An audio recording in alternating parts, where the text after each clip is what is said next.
This is how you can live happily, and you should, by Devansh Agarwal. So let's start by asking a very simple question. How many of you currently reading my blog, or in this case, listening to my audio, are financially stable enough to feed yourself and your family adequately? This has got a direct connection in order to live happily, which will be explained later in the article, or I should say again, in this audio. I hope almost anyone with a mobile or a PC nowadays reading this or listening to this will have at least the amount of money to fulfill his or her bodily needs. Hopefully, you have a roof over your head with a good internet connection. And obviously, you don't sit naked all day famished, so you must be having some clothes to wear and some food to eat. This means at least your basic needs are already fulfilled, keeping aside those endless, futile, never ending desires. Now think about all those people in your country or in the world who are inept to meet with such basic needs only. Can you even take a guess how many are there? Thousands? Millions? Well, not even close. A staggering 1.6 billion. A billion with a B. Let that just sink in for a moment. Now, now let's take a look at the number of hungry people in the world. Well, according to Google, there are around 1 in 10 people in the world experiencing chronic hunger. Around 11% of world's population, around 815 million people, could not get enough food for a healthy life in 2016. Stop taking things for granted. We take all these things for granted, but just for one effing moment, close your eyes and imagine the conditions of these people who don't have a house to live in, who don't have clothes to cover themselves up with no access to regular and hygienic food. Can you imagine how lucky you already are if your basic needs are getting fulfilled, that too on a daily basis? Well, one can't really envision it unless until he has himself been on the other side of the fence. And what are we crying for? Petty things like why do I think negatively, or why my boss is so grumpy, or why my business is not taking off to new heights. And sometimes we don't even have a good enough reason to cry for. Okay, let's try to make you guys realize how fortunate you are. Close your eyes and imagine what will be a condition if hypothetically you lose your home, your money, everything all of a sudden. Can you feel the consequences? Can you feel your gut wrenching, your breath changing, your skin losing its color? If not, then you gotta work on your imagination powers, buddy. Change your point of view. Now, don't take me wrong. I don't want to demoralize you or something. I just simply want to make you realize how enormously blessed and lucky you already are when more than 1 billion people on this planet don't have a roof over their head and sleep hungry. If you see the world from their point of view, then you already are successful. Well, not just successful, but super successful. Ask someone who sleeps on an empty stomach on a daily basis. For him, getting one good meal a day is nothing less than luxury. A person like him dreams of the life you are living right now. I will say that again. The life we are currently living right now is the end goal of millions of people around the world. But hey, even after living this kind of life, how many are there who can actually say that they are completely satisfied with their lives and actually live happily? Well, unfortunately, it's just a spoonful. So that means something or the other is still missing inside all of us somewhere, which is keeping us from living happily. Let's dig into this today. What makes us sad? Out of the millions of reasons out there, different reasons for different people, one reason which I feel is common to everyone can be the loss of someone close to us. Now, if you look closely, we are not actually afraid of death alone. We are afraid of the negative thought of someone we know dying. We don't give a rat's ass to thousands of people who die every day, as long as they're not someone from our friend or family, or someone we care about. If I take it one step further, when someone very dear to us is no more, then most of us are not sad because the person died. They become gloomy because they don't know what are they going to do with their lives without them. I don't know if you can understand this point, but isn't this kind of selfish? They become morose because now they don't know who will make them smile again, or who will support them again, or who's going to spend time with them again. So, do we really feel sad for the person who is no more, or do we become sad with the effect it is going to have on our lives? Are you getting the point now? Basically, the cause of our sorrow is not death, but the thinking that what is going to happen to me now? Ultimately, we need to work upon ourselves, which is what I always preach in one way or another in my articles, or in this case, my videos. Change the way you think. Whenever we are morose, then that means our thinking is not aligned with reality. But instead of working upon our thinking, we are busy altering the situations and peoples and all the external things all our lives. We never really work on the real cause of all the sadness we have in our lives, our thinking. We start playing the victim card. My boss, my parents, my children, my colleagues, my fate, my destiny have made my life miserable. The very thinking that the problem lies outside is the root cause of all the problems one faces in his or her life, which is precisely what's making us incompetent to live happily. If we can just maneuver our thinking slightly, then that minor change can make all the difference in your life. Once we accept the fact that whenever we are miserable, it is only because of our own thinking and nothing else, then our whole life will take a U turn then and there. Life essentially becomes a dance. And to take it one step even further, we are not morose because of our thinking alone. I mean, ultimately, we need to think to do any kind of thing, right? We are sad only and only when our thinking is not aligned with reality. The wider the gap becomes between our thinking and reality, the more sorrow we bring into our lives. Now, for those of you who have kids, you often must have said that the kids are blah blah blah and yada yada yada, and that makes us sad. Our kids don't listen to us. Well, the kids who listen to what you say are not your kids actually. I mean, what else can you expect from kids? Did you always listen to your parents? Were you a straight arrow during your childhood? If not, then how can you possibly expect your child to not be naughty? And let's say you were a straight arrow. Very unlikely though, but still, it doesn't mean that your kid is also gonna be that way. Kids are meant to be mischievous. Think about it. If not kids, then who else? We? Well, we tend to micromanage our kids by showing authority or by force. This may give you the results in short term, but what do you think is going to happen to the relationship you have with your kid in the long run? Whenever our expectations are not based upon reality, then we are bound to become sad. Everything is temporary in this world. Can anyone challenge this reality? Well, no. Then help me understand, why do we expect that the people or situation should remain the way they have always been? People change, situations change, even you are changing. Isn't it a bit naive to expect that everything stays the same?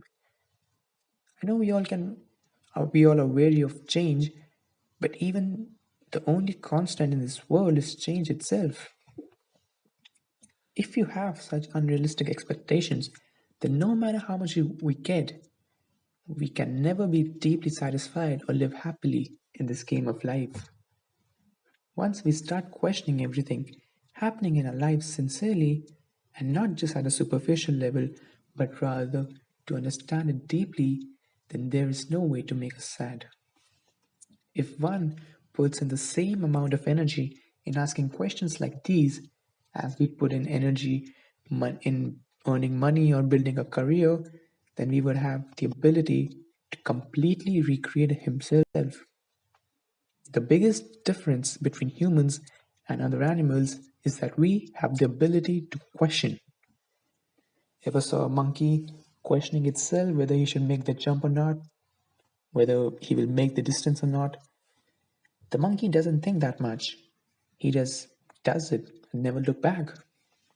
Now, if we also start acting based upon our incentives we get and the punishments we will receive, well, then what is the difference between us and them? Question, question, and question. Just like a child asks a million questions a day, we also need to match their energy and start questioning.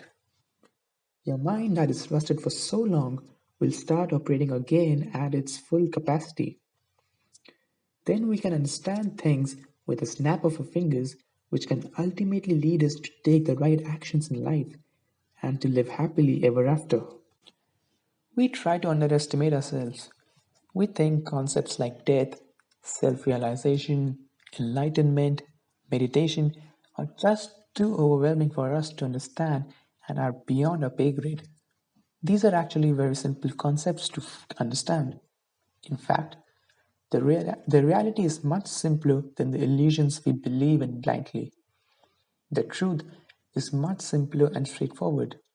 Lies are complex and convoluted. Our mind becomes more and more clear as we understand and see reality as it is. The more confused your mind is, the duller it becomes.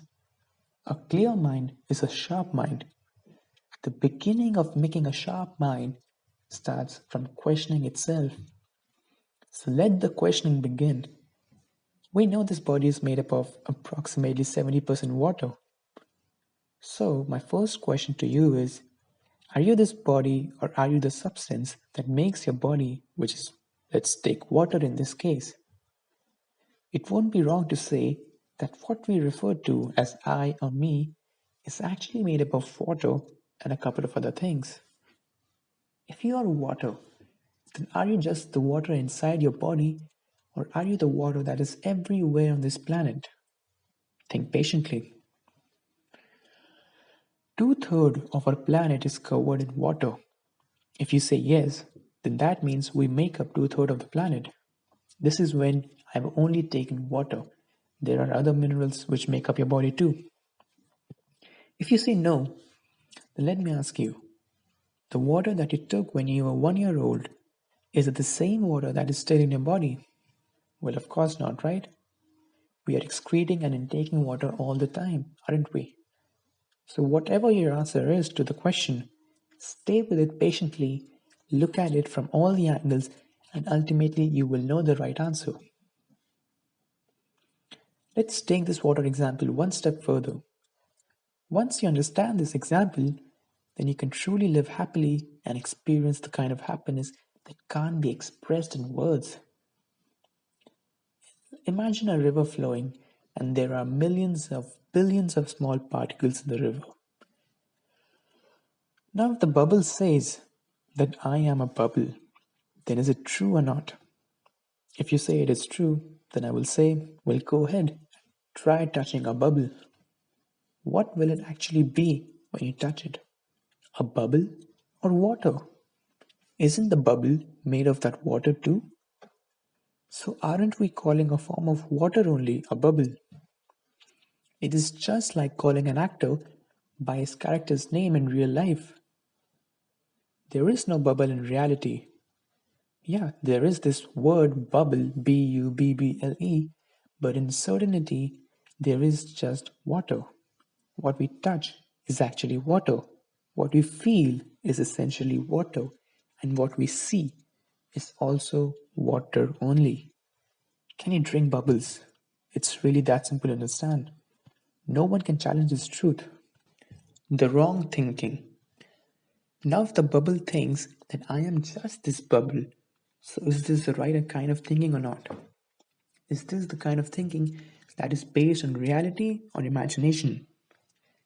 Can this type of thinking make the bubble live happily or peacefully? It doesn't matter what the bubble think of itself, the reality isn't going to change for him or for anyone for that matter. There is no actual division in water.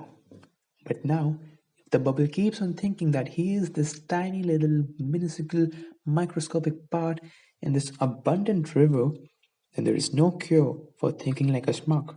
Schmuck. Will he ever be able to experience real happiness with this kind of philosophy?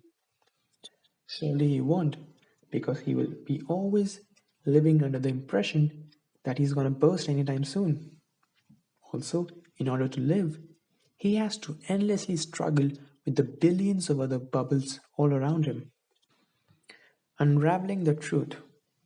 What was the bubble before its apparent birth? Water. What is the bubble right now? Water. And what will it be after it bursts? That's right. Water again is the right answer. So, is there anything actually taking birth or dying? Why can't we start questioning like this? If we want to get to the bottom of this and discover the truth, well, this is the only way. In a way, we humans are a lot similar to this bubble. We think of ourselves as this tiny little powerless creature in this enormous universe, tirelessly competing and comparing ourselves to other humans all our life. We are fearful of the thought of death. Can we really be deeply satisfied or live happily as long as we hold on to this kind of thinking? One just needs the vision to see through all this, and the good news is that only a human can do this. If the bubble accepts the fact that he's actually water, and not just the water in that particular river, but wherever one can find water on this planet, then he just literally changes his whole life for good. Our mind has been conditioned so severely right from our childhood that most of the time the truth is staring at us right in front of our eyes, but we totally snub it and how. We spend our whole lives believing in illusions and fantasies.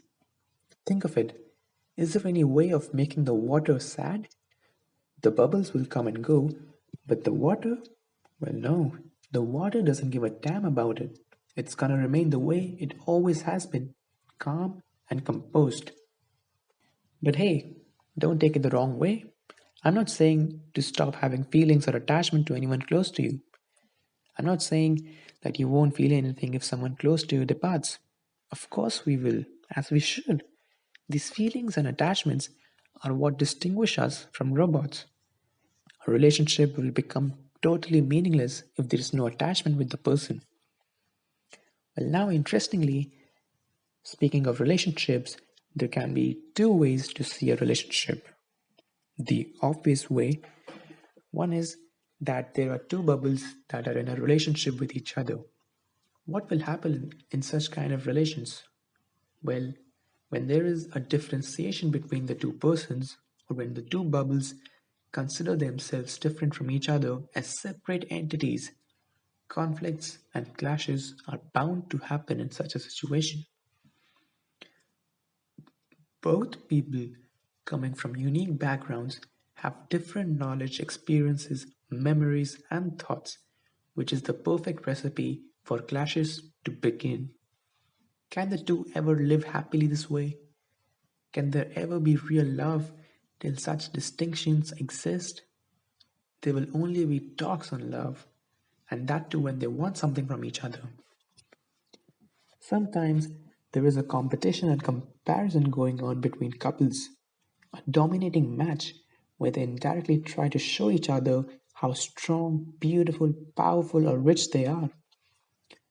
This thinking that I am this bubble and you are that bubble is the root cause of all concerns.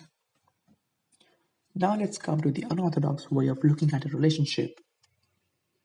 The other kind of thinking can be that there are actually no you and I, just we. There are no bubbles, just water. Just like seven different colors are visible in the rainbow, but actually they all are coming from just one source.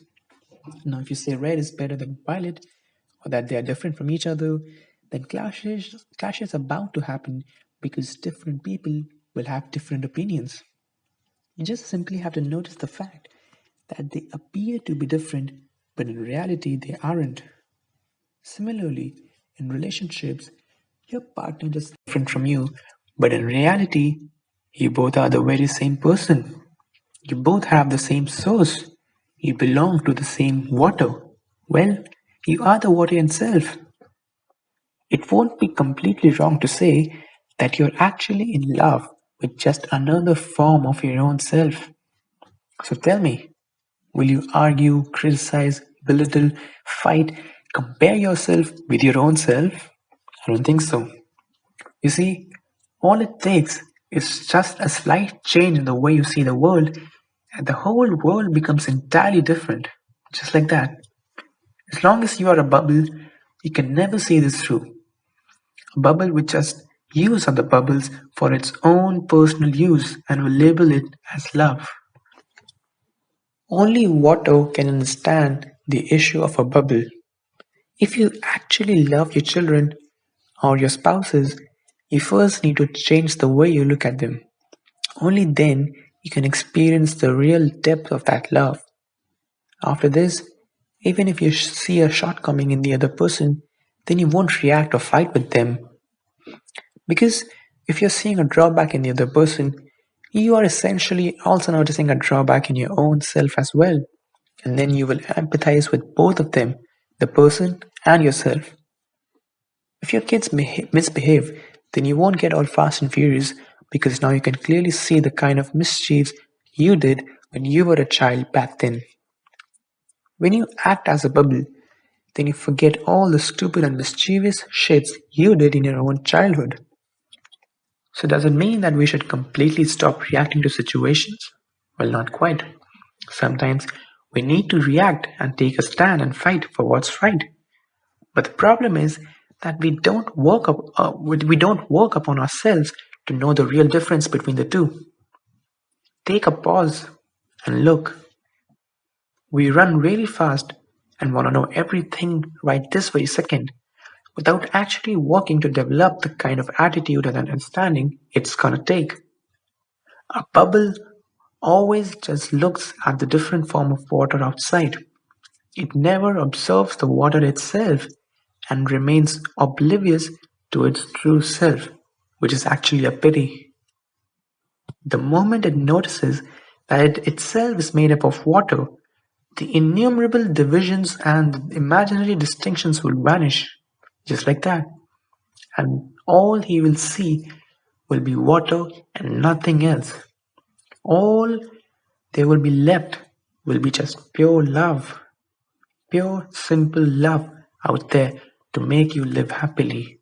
The bubbles and the waves will become an expression of love itself. He will see himself inside everyone and everyone inside him. Now the choice is yours. Do you want to live under the illusion that you are a bubble or accept the reality that you are actually water? Thank you very much.